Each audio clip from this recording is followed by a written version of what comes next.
Bine v-am găsit, dragii mei din Zodia Rac, oriunde v-ați afla în această lume.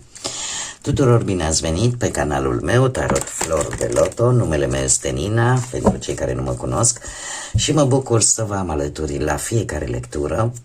Desigur, mulțumesc din suflet tuturor pentru comentariile frumoase, pentru like-uri, dar mai ales pentru simpla voastră prezență la fiecare lectură pe care eu o fac pentru voi.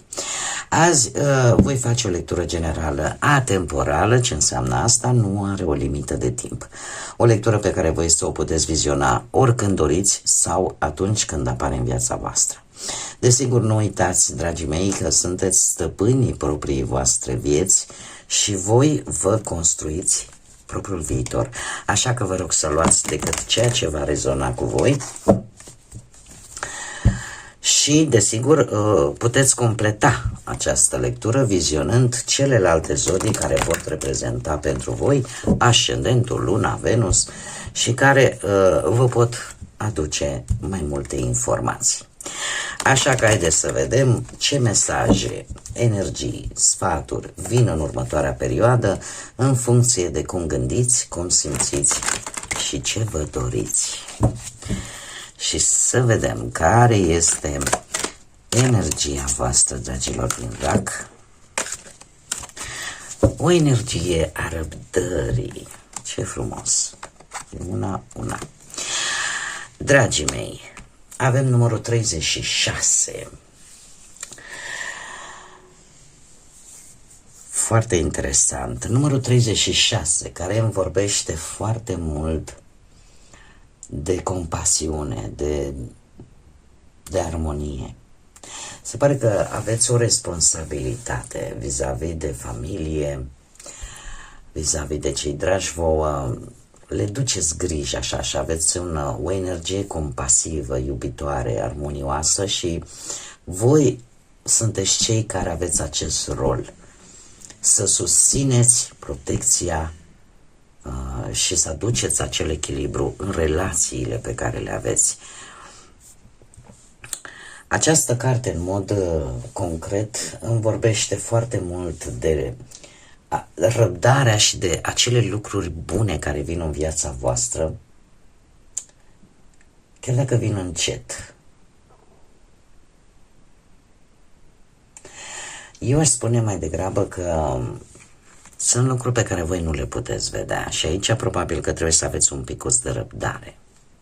Pentru că ele mai devreme sau mai târziu vor începe să se afișeze, vor începe să se arate. E ca și cum ai zice, lasă timpul să-și facă treaba. Pentru că mai devreme sau mai târziu ce trebuie să iasă la suprafață va ieși. Și e legat în mare parte, aș spune, e legat de ceva familial, sau e ceva legat de relațiile voastre, e ceva legat de sufletul vostru, de o conexiune de suflet.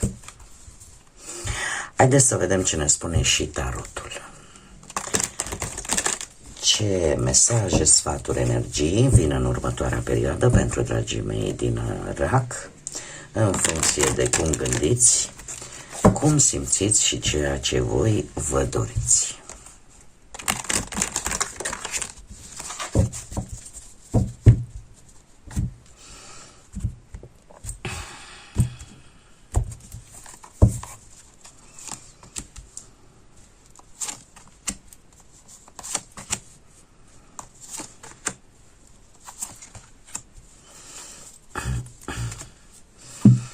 Haideți să mai punem un rând de cărți, să vedem ce mesaje, sfaturi, energii vin în următoarea perioadă pentru dragii mei din Rac.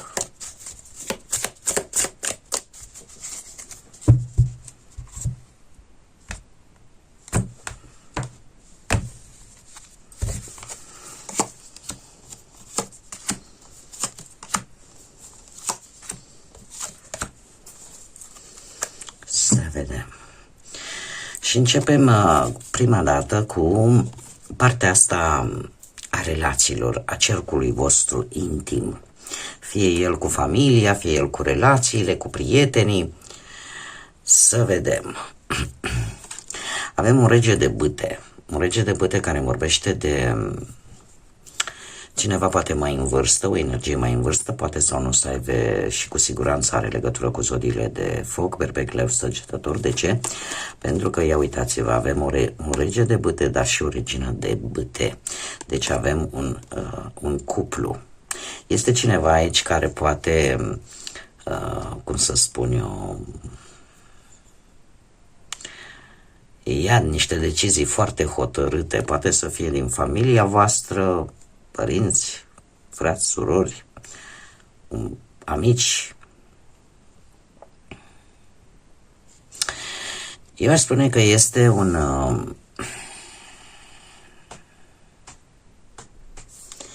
este o energie care vrea foarte multă stabilitate.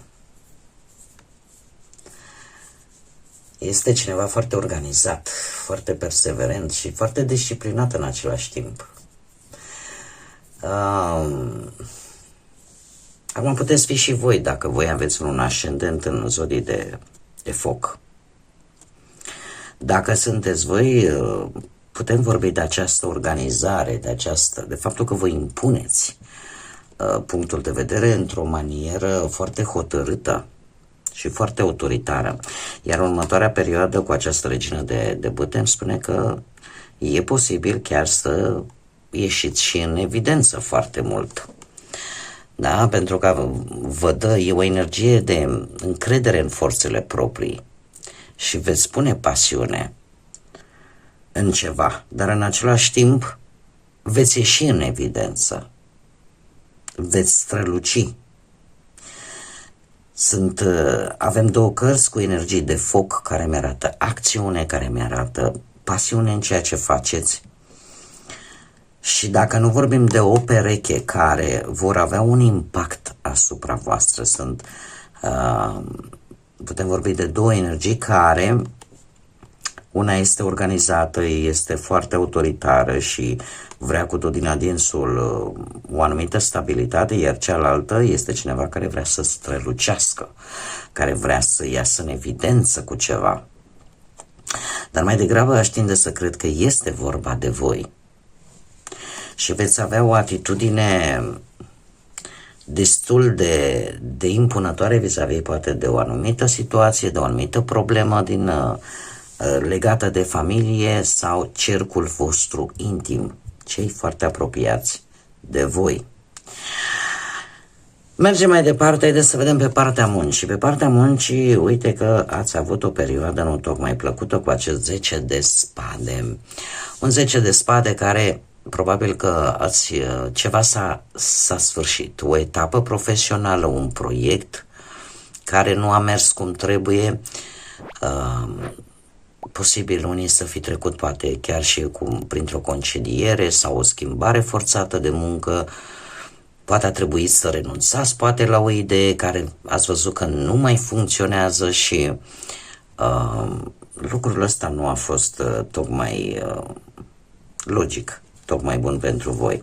Dar următoarea perioadă ce vă rezervă? Un paș de monede. Îmi arată începuturi. Nu știu, poate să aibă sau nu legătură cu zodiile de pământ, Taur, Fecioară sau Capricorn, dar ce pot să vă spun vis-a-vis de acest paș de monede este că vreți să construiți ceva stabil, sunteți dispuși să învățați, să munciți în următoarea perioadă pentru a începe poate un curs, o nouă specializare. Sunt șanse să primiți chiar și o ofertă de muncă nouă, să începeți un nou proiect care în sfârșit să vă aducă, e adevărat, cu pași mici, dar să vă aducă acea stabilitate în viitor. Chiar pentru unii dintre voi ar spune că există șansa să învățați o meserie nouă sau o altfel de activitate față de cea pe care ați făcut-o până în prezent. Cumva această dezamăgire, ceea ce s-a încheiat aici, uite că încet, încet vă deschide poarta către ceva nou, către un nou ciclu, o nouă etapă în viața voastră profesională. Singurul sfat cu care vine acest paș de monede este acela de a nu vă lăsa dezamăgiți. Faptul că poate începeți să învățați o meserie nouă, să faceți un nou curs, pentru că în momentul în care îți dai seama că ai o lipsă de experiențe, tind să te lași bătut. Să știți că lucrurile încet, dar care înaintează pas cu pas, sunt cele mai bune și cele mai trainice. Așa că sfatul cărților este acela de a nu vă lăsa, chiar dacă lucrurile merg încet, nu uitați că totul se învață pas cu pas. Și mai bine să faci pași mărunți decât să-i bați pasul pe loc și să nu-ți iasă nimic. Haideți să vedem acum pe partea bănuților. Pe partea bănuților avem roata destinului sau roata norocului și aș spune că, nu știu, poate ați câștigat ceva bănuți dintr-o vreo șansă, oportunitate a apărut așa pe neașteptate sau printr-o colaborare, printr-o ofertă. Sau poate pur și simplu ați profitat voi de anumite momente bune pentru a pune bani deoparte și să încercați așa să faceți economii și sau poate ați avut ceva câștig, nu știu, din situații care au apărut brusc, ați vândut vreun bun, da? Sau că ați dus la bun sfârșit un plan, un proiect rapid care a fost plătit destul de bine.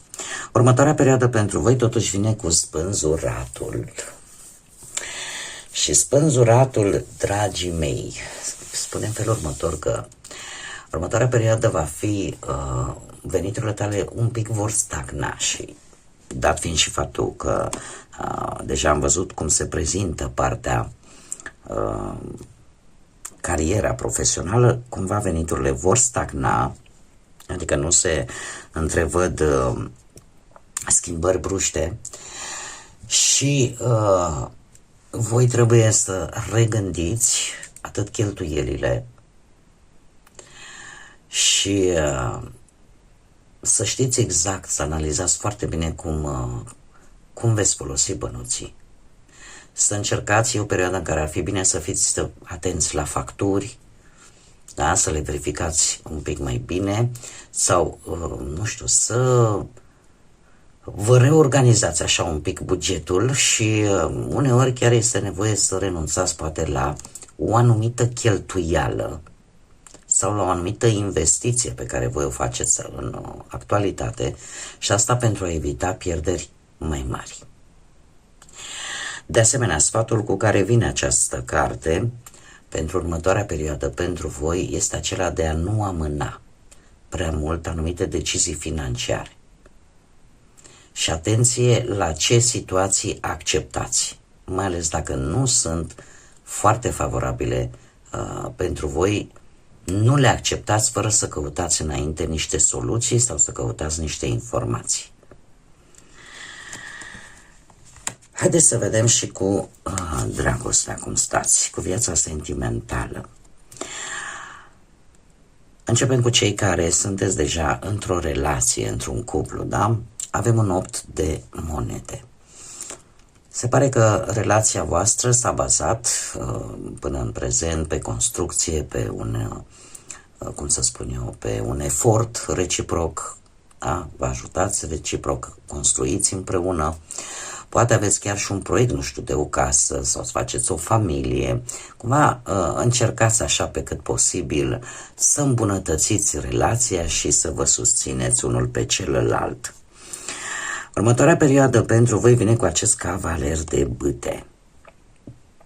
Încă o dată vedem zodii de foc, berbecleu săgetător. Vor veni niște schimbări. Vor veni niște schimbări care, la nivel de relație, aduce foarte multă energie, aduce și aventură, nu știu. Următoarea perioadă se pare că veți fi tentați să faceți tot felul de escapade așa spontane, să petreceți timpul împreună, să fiți mai entuziaști și să știți că va crește dorința de a experimenta împreună lucruri noi.